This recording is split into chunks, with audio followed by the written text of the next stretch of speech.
예레미야서 36장의 배경은 다음과 같습니다. 자, 1절 봅니다. 1절 유다의 요시야 왕의 아들 여호야김 제4년에 여호와께로부터 예레미야에게 말씀이 임하니라 이르시되, 이때가 언제냐? 요시야의 아들 여호야김 제4년, 여호야김이 집권하고 나서 4년 차니까 608년에 집권하여 4년이 흘렀으니까 604년이 되겠습니다. BC 604년에 하나님께서 또 어떤 말씀을 명령을 하세요. 그 내용이 뭔지 한번 봅시다. 2절 너는 두루마리 책을 가져다가 내가 네게 말하던 날 곧 요시야의 날부터 오늘까지 이스라엘과 유다와 모든 나라에 대하여 네가 내게 일러준 모든 말을 거기에 기록하라. 그러니까 요시야 중간 집권기 정도부터 중간이 지난 다음부터 예레미야가 예언을 하기 시작을 했어요. 그때부터 여호야김 이때까지 내가 너에게 말한 내용들이 있다. 그것을 기록하여 선포하게 하라 그랬는데, 지금 예레미야가 잡혀있는 입장입니다. 그러니까 예레미야가 지금 앞으로 이제 투옥당하는 장면이 여러 차례 나오는데, 한두 번 투옥당한 게 아니고요. 말씀을 전하다가 좋은 이야기를 해도 듣기가 싫은 법인데 자꾸 이야기하면 흉한 예언을 계속 하니까 진실이지만 왕의 입장에서는 불편한 거예요. 이런 존재들이 선지자예요. 그러니까 엘리야도 그랬죠. 그래서 아합 왕이, 그 포악한 왕이 엘리야를 만났을 때 이스라엘을 괴롭게 하는 자가 너냐 그래요. 그러니까 너 이렇게 자꾸 성가시게 하냐. 그렇지 않아도 민심이 흉하고 난리인데 왜 네가 그렇게 자꾸 나쁜 소리를 하냐. 그러니까 엘리야가 담대하게 이렇게 이야기해요. 내가 이스라엘을 괴롭게 하는 게 아니요 왕이 괴롭게 합니다. 이렇게 이야기해요. 그러니까 이제 용기가 대단한 거지요. 세상에서 제일 권위 있는 것은 진리입니다. 진리. 진리는 사실은요, 자기 자식한테도 부모가 자식이 옳은 소리 하면 멋쩍어져요. 무슨 말인지 아시죠? 자식도 옳은 소리를 하면 부모도 막 함부로 이렇게 못하는 거라고. 백성이 옳고 옳은 소리 하고 일어나면 왕이 꼼짝 못하잖아요. 그러니까 진리가 제일 이 세상에는 힘이 있어요. 근데 진리 중에 두 종류가 있는데, 이 세상의 진리가 있고 영원한 진리가 있는 거예요. 이 세상의 진리는 오름이에요. 그러나 영원한 진리는 생명입니다.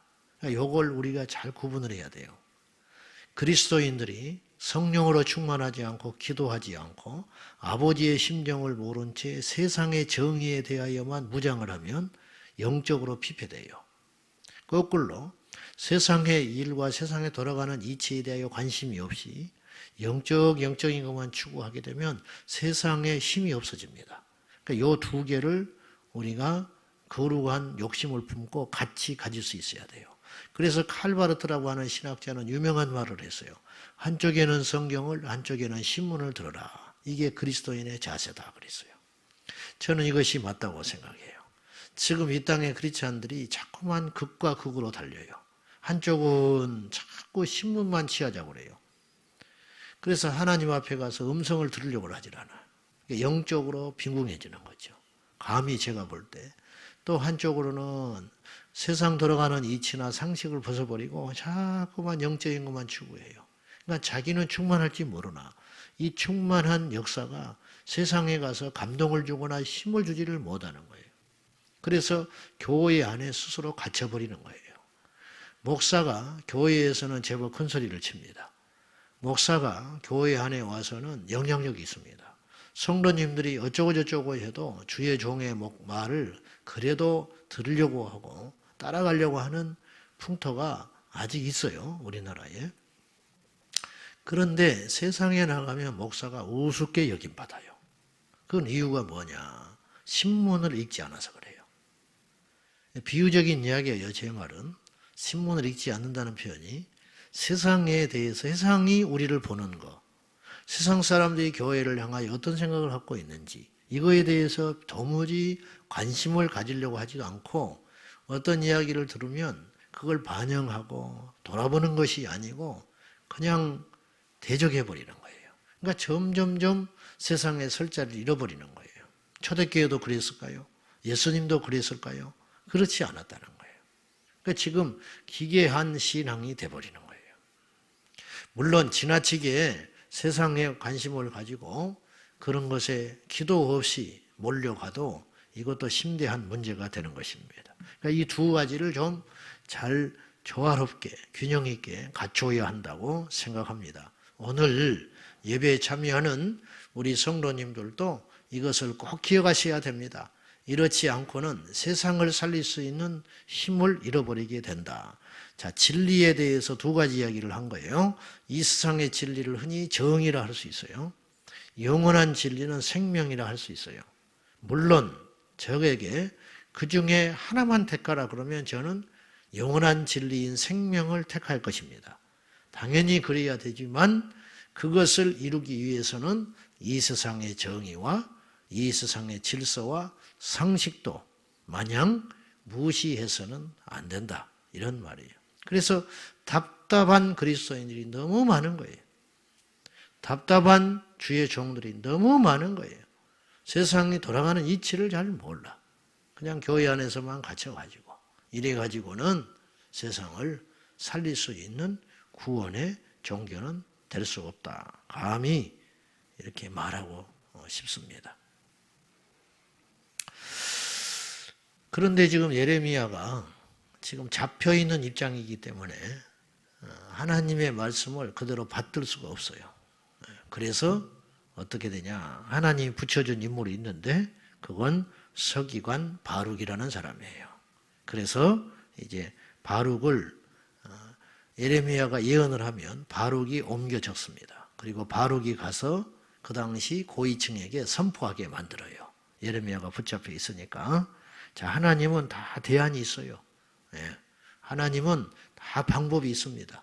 순종하기만 하면 하나님이 어떤 사람, 어떤 환경을 동원해서라도 역사하신다는 사실을 기억하셔야 됩니다. 거꾸로 하나님이 허락지 않으면 인간의 방법, 술수, 계획 아무것도 이루어지지 않는다는 것도 우리가 명심해야 되겠습니다. 그러면 이제 우리가 조금 어렴풋이 지금까지 말씀을 36장까지 왔으니까 알겠지만은 요시야 왕 때부터 여호야김 이때까지 하나님이 줄기차게 말씀하시고 예언하시고 경고하신 그 내용이 도대체 뭔가 오늘 36장에 또 나오고 있어요.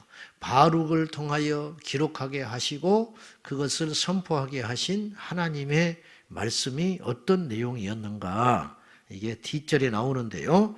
29절입니다. 29절에 또 유다의 여호야김 왕에 대하여 이와 같이 말하기를 여호와의 말씀에 내가 이 두루마리를 불사르며 말하기를 내가 어찌하여 바벨론의 왕이 반드시 와서 이 땅을 멸하고 사람과 짐승을 이 땅에서 없어지게 하리라 하는 말을 이 두루마리에 기록하였느냐 하도다. 그러니까 화가 난 거예요. 화가 났어. 여호야김이 화가 났어. 뭐 때문에 화가 났냐? 왕이여, 당신을 하나님이 쓰신답니다. 하나님께서 우리 이스라엘을 지켜주신답니다. 이런 말 하기는 쉽습니다. 이렇게 말하면 미움 살 필요도 없어요. 근데 바룩을 통하여 하나님께서 기록하게 하시고 선포하게 하신 내용이 뭐냐면 바벨론 왕이 반드시 와서 이 땅을 멸하고 이 땅에 속한 사람과 짐승을 다 죽이고 없어지게 할 것입니다. 이런 하나님의 말씀입니다. 이렇게 선포한 거예요. 그러니까 아주 흉한 예언을 한 거죠. 이 말씀의 속뜻이 뭐냐? 너 죽여. 부모가 자식을 놓고 너 자꾸 말 안 두면 너 내 딸 아니야. 내 아들 아니야. 그렇게 말하는 것은 이별하겠다는 뜻이 아니에요. 그걸 그대로 받아들이면 안 돼요. 너 그렇게 하려면 집 나가. 집 나가란 소리가 아니여. 내 말 좀 잘 듣고 여기서 살아라 그런 뜻이지. 하나님이 바벨론 왕을 통하여 하나님의 기대가 있었어요. 아까 우리가 36장에 보면은 7절에 보면 이제 하나님이 기대하는 내용이 있었어요. 보세요. 그들이 여호와 앞에 기도를 드리며 각기 악한 길을 떠나리라.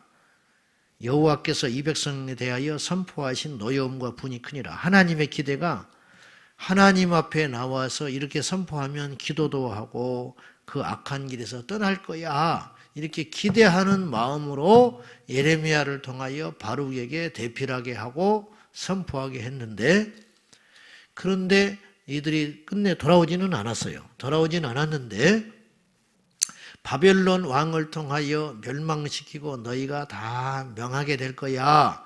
이렇게 말씀하신 것은 뭐냐면 그렇게 하겠다는 뜻도 있지만 더 깊은 뜻이 있는데 뭐냐면 그러니까 어떻게 하라고요? 회개하라고. 그러니까 그렇게 하지 말아라. 이런 뜻 아니겠어요?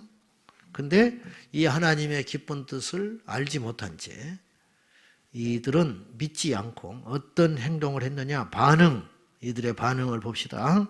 23절, 24절이에요. 여우디가 서너 쪽을 낭독하면 왕이 면도칼로 그것을 연하여 베어 화로불에 던져서 두루마리를 모두 태웠더라. 왕과 그의 신하들이 이 모든 말을 듣고도 두려워하거나 자기들의 옷을 찢지 아니하였고 그랬어요. 반응이 어쩌냐? 바룩이 전하니까 그 말을 듣고 여우디라는 이가 다시 여호야김에게 가서 이 말씀을 그대로 낭독을 했는데 그것을 들은 여호야김이 칼로 그 여호와의 말씀인 두루마리를, 그 당시에는 책이 없었어요. 두루마리를 칼로 끝나고 나면 쭉쭉 칼로 오려가지고 옆에 불타고 있는 화로불에다가 던져버렸다 이 말이에요. 여호야김이 그러니까 그 나머지 신하들도 듣겠습니까? 듣지 않았지요. 좋은 말이었으면 아멘 아멘 했을 거라니까요. 자, 이들이 지금 여호야김이나 신하들이 하나님을 안 믿는 사람입니까? 믿는 사람이에요. 하나님께 제사하고 안식일을 지키고 하나님이 나를 세웠다고 그렇게 생각했던 사람들일 거예요. 하나님이 우리를 지켜주신다고 믿었다는 것은 믿음이 있었다는 거예요. 그런데 자기의 죄는 안 돌아봤어요. 이게 어쩌면 우리들의 입장과 비슷한지 몰라요. 하나님을 우리가 믿잖아요. 하나님이 우리를 도와주시고 하나님이 우리의 기도를 들어주신다고 확신하고 있잖아요. 저도 그래요. 그런데 한쪽으로 치우쳐 있다는 거예요. 그 하나님만 믿을 것이 아니라 그 하나님이 지금 단단히 화가 나 있다는 것도 믿어야 한다는 거예요. 그래야 우리에게 살 길이 열리는 것입니다. 역사는 반드시 반복되는 법이요. 우리가 역사를 배워야 하는 이유는 그 속에서 교훈을 얻어서 다시는 그런 불행한 일이 있어서는 안 된다는 것을 깨닫기 위해서 역사 교육을 하는 거예요. 자, 하나님의 경고에도 여호야김과 그 신하들은 그것을 엄하게 두려운 마음으로 떨리는 마음으로 받는 것이 아니고 하나님의 말씀을 멸시하고 두려워하지 않았다. 그래서 이들이 오히려 망하게 되고 심지어는 예레미야를 죽이려고 했습니다. 예레미야를 죽이려고까지 했다. 우리가 하나님의 말씀을 들을 때 자세가 어떠해야 되느냐? 첫째, 감정적으로 들어서는 안 됩니다. 감정으로 들어서는 안 돼요. 자, 우리가 예배를 드린다든지 말씀을 읽는다든지 하나님이 우리에게 말씀을 하시는 방법은 아주 많아요. 환경을 통해서 말하기도 하시고 사람을 통해서 말하기도 하시고 꼭 예배 시간에만 말하고 있지 않으세요. 심지어는 기독교 방송을 딱 들었는데 그때 나에게 말씀하신 것도 있을 수 있어요. 좋은 기독교 영화를 한 편 봤는데 또 책을 하나 읽었는데 알고 봤더니 그것을 통하여 나에게 하나님이 말씀하신 것도 깨달을 때가 있는 거예요. 그래 하나님이 우리에게 말씀하시는 방법은 참 많습니다. 근데 우리가 지금 내 상태가 하나님의 말씀에 비춰볼 때 분명히 잘못됐어요. 잘못됐는데 그걸 나도 알아. 알죠? 뭐가 잘못됐는지는 대충 안단 말이에요. 그런데 말씀을 듣고 나의 죄를 꾸짖으면 기분이 나빠요. 나한테 속된 말로 저 목사님이 나들으라고 하는 소린가? 응? 그렇게 일단 듣는 거예요. 누가 말했나? 응? 아, 나보고 하는 소리구나. 이런 이야기, 이런 생각. 그렇게 듣기 시작하면 그 말씀은 하나님의 말씀으로 들리지를 않게 되는 거예요. 그렇잖아요. 저 사람이, 저 목사라는 인간이 나에게 비판을 하는구나. 이렇게 들리는 순간 그 말씀은 권위가 없어져 버리게 되는 것이죠. 우리가 좋은 말을 들어야지 듣기 싫은 소리를 들으면 일단 감정이 좋지 않죠. 그때 우리가 성숙한 그리스도인이라면 섭섭하지요. 마음이 아프지요.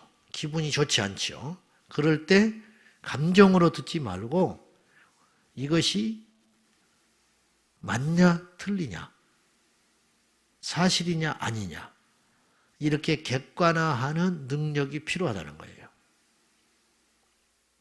예배 시간에 늦는 사람이 있다. 이를테면 그런데 말씀을 이렇게 설교를 하다 보니까 어찌 하다 보니까 그 대목이 나온 거라고 합시다. 나왔어. 하나님 앞에 나오는데 우리가 세상에 모임에도 늦으면 안 되는데 어떻게 하나님 앞에 늦습니까? 이렇게 말을 했어요. 그러면 이렇게 듣는 거예요. 꼭 내가 늦으면 목사님은 저런 이야기를 하더라. 나들으라고 하는 소리네. 이렇게 들리는 거예요. 근데 성령께서는 그런 뜻으로 말한 게 아니에요. 늦는 건 사실이잖아. 내가 예배 때 자꾸 늦은 건 사실이잖아. 그러면 말씀을 듣는 자세는 어떻게 해야 되냐면 그걸 감정으로 나를 혼내는구나. 그렇게 들어서는 안 되고 하나님이 오늘 드디어 저 종을 통해서 그동안 내가 이것이 참 부족했는데 오늘 나를 사랑하셔서 말씀을 하는구나. 내가 이제는 안 그래야지. 이렇게 해야 하잖아요. 근데 이렇게 하는 사람이 10명 중에 하나 될까요? 그렇지 않겠습니까? 저도 말씀을 듣는 회중이라면 1차적으로 감정으로 들을 수 있습니다. 그러나 살려면 영적으로 승리하려면 말씀을 먹고 부요해지고 무럭무럭 자라 성장하는 그리스도인이 되려면 말씀을 듣는 자세도 중요하다 이런 말입니다. 이 땅에 설교자들이 많고 설교들이 홍수처럼 쏟아지는 시대에 살고 있기 때문에 귀들이 많이 높아졌다 그런 말을 해요.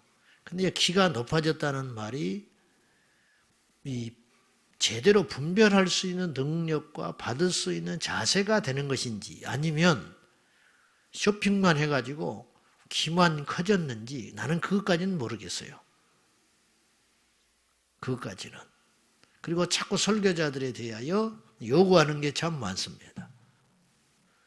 물론 알겠습니다. 무슨 말인지 알겠는데 설교자들에게 요구하는 만큼 청중들의 심령도 겸손하고 흡수할 수 있는 자세가 되어야 된다.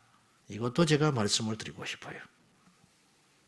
첫째는 감정으로 듣지 마라. 두 번째는 사실 진위를 정확히 분별할 수 있는 지혜를 구해라. 그렇게 말씀드리고 싶어요.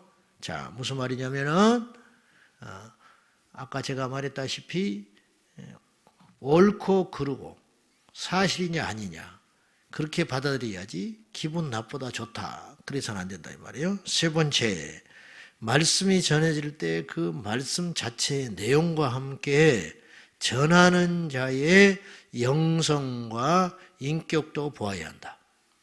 그러니까 이를테면 어느 교회에 처음에 딱 출석을 했는데 이거 사실 위험한 겁니다. 처음에 와서 우연찮게 어떻게 하다 보니까 내가 섬기는 교회를 못 갔고 내가 섬기는 교회에 조금 갈등이 있었어요. 힘들었어요. 그러다가 에이 오늘은 다른 교회 갈까? 그리고 다른 교회 갔는데 그날 너무 은혜를 받아버린 거예요. 그러니까 예배 가운데 성령의 은혜를 받는다는 것보다도 설교에 꽂혔어요. 그러니까 그날 딱 등록해버렸네. 그거 위험한 겁니다. 여러분, 그 목사를 얼마나 압니까? 교회는 그냥 좋으니까 등록한다 하니까 그냥 받아들이고 무차별적으로 그렇게 하는데 뒷감당 어떻게 합니까? 그러니까 그건 위험한 거예요, 사실은. 내 영적인 걸 맡겨야 되는데 한 번 설교를 들어보고 그 교회와 목사를 다 판단해가지고 그래가지고는 이제 나중에 고민하는 사람도 많아요. 그러니까 그렇게 해서는 안 돼요. 그건 서로 못할 일이야. 그렇게 해서는 안 되고 내가 대수술을 앞두고 갔는데 처음에 딱 의사 말을 듣고 배째서 이렇게 합시다. 그거 함부로 해서는 안 되는 거예요. 그럼 다른 병원에도 또 한번 가봐야지. 정말 내 병이 그렇게 중한가 따져봐야지. 그래서 한 달은 그 교회를 다녀봐야지. 그래서 근데 이제 충분히 보고 그건 판단하라는 뜻이 아니에요. 함부로 비판하라는 뜻이 아니라 잘 분별을 해서 저 목자가 설교하는 내용뿐만 아니고 그 삶에도 하나님의 사람으로서 정직함과 열매가 있는가 그것까지 잘 분별해서 그걸 통하여 결정하는 것이 옳다라는 말입니다. 마태복음 7장에 거짓 선지자에 대하여 우리 예수님이 경고하시기를 양의 탈을 썼으나 그 속에는 일이라 그런 말을 했어요. 그러면 이 양의 탈이라는 말은 겉으로 드러난 거예요. 외모, 그 다음에 성품, 그 다음에 말 잘하는 거. 설교는 잘해. 이 말은 양의 탈을 썼어. 많이 배우기는 했어. 양의 탈을 썼다. 그러면 그 속에 있는 본체, 일이는 뭐냐? 이게 뭐냐 이 말이에요. 이게 마음의 중심. 이건 안 바뀌어요. 사람은 말은 잘할 수도 있고 못할 수도 있어요. 이건 양의 탈이에요. 그것도 좋지만 그것도 중요하지만 그 속에 있는 것도 중요하다는 거. 이게 두 가지가 같이 가야 한다는 거죠. 이걸 기억하고 말의 내용, 양의 탈 그것과 함께 그 속에 있는 삶의 열매도 보라. 그런 지혜가 우리 안에 있기를 예수님의 이름으로 축복합니다. 오늘의 결론입니다. 예레미야를 통하여 바울에게 대필하게 하고 선포한 이 말씀을 듣고 여호야김이 그 신하들과 함께 제 가운데 앉아서 회개를 했다면 얼마나 좋았을까. 그러나 이들은 스스로 찾아온 하나님께서 주신 기회를 차버리는 어리석은 존재가 되었습니다. 말씀이 없어서가 문제가 아니고 말씀이 있음에도 불구하고 듣지 않으면 답이 없다라는 것이죠. 자, 여러분 제가 비유로 이렇게 말하고 싶어요. 여러분은 스펀지가 되십시오. 말씀을 쫙 흡수하는 자가 돼야지 스티로폴이 되지 마십시오. 스티로폴은 물속에 던져놔도 한 방울의 물도 흡수하지 못한 채 둥둥 떠버립니다. 교회를 30년을 다녀도 영적으로 성장하지 않고 말씀에 대해서 비판만 하고 졸고 앉아 있으면은 그 영혼은 멸망길로 가는 스티로폴이 되는 거예요. 한 번 딱 말씀을 들었는데 그 말씀 앞에 꼬꾸라지고 통곡하고 깨져버리고 오늘 내가 처음으로 교회라는 곳을 갔는데 저 목사의 설교가 내 인생에 살아온 걸 전부 이야기하고 있다. 가끔 그런 사람들이 있어요. 꼭 자기 보고 꼭꼭 찍어서 말씀을 하는 것 같아요. 그건 은혜지요. 그건 말씀이 자기 심령을 쪼개고 있다는 증거예요. 그건 스펀지처럼 흡수하기 때문에 그런 일이 가능해요. 천둥이 쳐도 자기하고 상관없이 듣는 자가 있는가 하면 참 멀리서 연기만 피어도 그 피는 연기만 보고도 뭔가가 움직이고 변화되는 사람도 있다 이 말이에요. 너무너무 복받은 인생이죠. 우리 평생에 스티로폴 회중이 되지 말고 스펀지 회중이 되어서 말씀을 잘 먹고 잘 소화하여 날마다 무럭무럭 우리의 죄를 버리고 성숙해져가는, 예수님 닮아가는 성도들, 주의 목사들 다 되시기를 축복합니다. 기도하겠습니다. 여호야김과 이스라엘 백성들은 하나님의 말씀을 들었으나 버렸습니다. 말씀을 버렸기 때문에 이들이 하나님께 버림을 받았습니다. 너무너무 무서운 일이고 정확한 원리의 이야기입니다. 오늘 또 말씀하시니 감사합니다. 오늘 또 들을 수 있는 기회를 주셔서 감사합니다. 그러나 듣는다고 다 변화되는 것은 아닙니다. 듣는다고 다 예수의 사람이 되는 것은 아닙니다. 주여, 우리의 심령에 겸손함을 주셔서 우리의 심령에 하나님의 말씀을 잘 먹고 그대로 적용하여 무럭무럭 자라나고 회개하고 새로워지는 은혜를 주옵소서. 우리 다 같이 듣는 길을 달라고 하나님 앞에 기도하겠습니다. 살아계신 하나님 아버지, 들을 게 있는 자는 들으라 했습니다. 이 말씀을 듣는 자는 복이 있다. 예수님이 말씀하여 주셨습니다. 이 말씀을 듣고 회개하는 자는 살았습니다.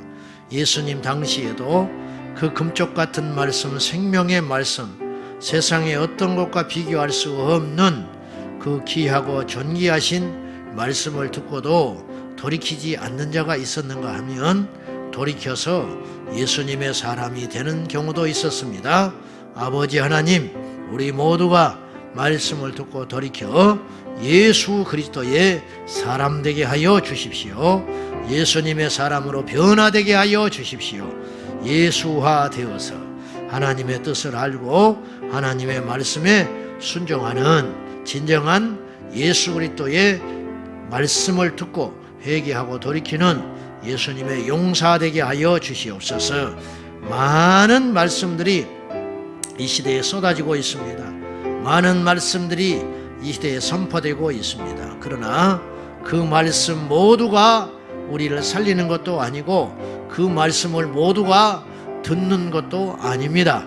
주여, 간절히 비옵나니 들을 길을 주시고 알 수 있는 지혜를 주시고 듣고 행치 않아 스스로를 속이는 자가 되지 않게 하시고 듣고 행하여 말씀의 능력을 받아서 날마다 자신을 바꾸어가고 새롭게 되어가는 예수님의 사람들 다 되게 하여 주시옵소서.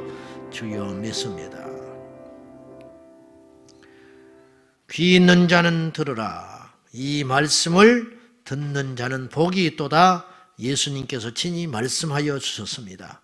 주님이 답답하여 그 말씀을 하셨을 것인데 어찌 귀 없는 인생이 있겠습니까? 귀는 다 있으나 어떤 사람은 귀를 갖고 있되 듣지 않는 자가 있습니다. 주님, 귀를 주신 것은 들으라고 주신 줄로 믿습니다. 주여, 우리가 말하기 전에 먼저 지혜롭게 듣는 자가 되게 하여 주시옵소서.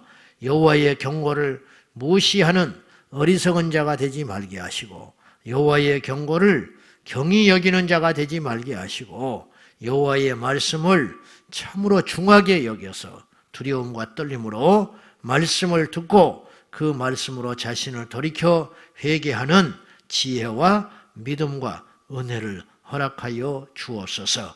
주님, 우리 평생에 말씀의 사람 되게 하시고 우리 평생에 어디서 누구와 함께 예배하고 하나님께 나아가든지 간에 우리에게 겸손한 심령을 주셔서 그 말씀이 우리 귀에 들려지는 복을 허락하여 주옵소서. 예수님의 이름으로 간절히 기도하옵나이다. 아멘. 주여, 주여, 주여. 살아 역사하신 아버지 하나님, 말씀이 희귀한 시대에 살고 있습니다. 말씀이 홍수처럼 쏟아지만 그 말씀을 분별할 능력이 점점점 없어지는 시대에 살고 있습니다. 주님, 길이 아니면 가지 말아야 하듯이 말씀이 아니면 듣지 말아야 됩니다. 주여 우리에게 들을 길을 주소서. 우리에게 바른 말씀을 선포할 수 있는 하나님의 입술을 허락하여 주옵소서.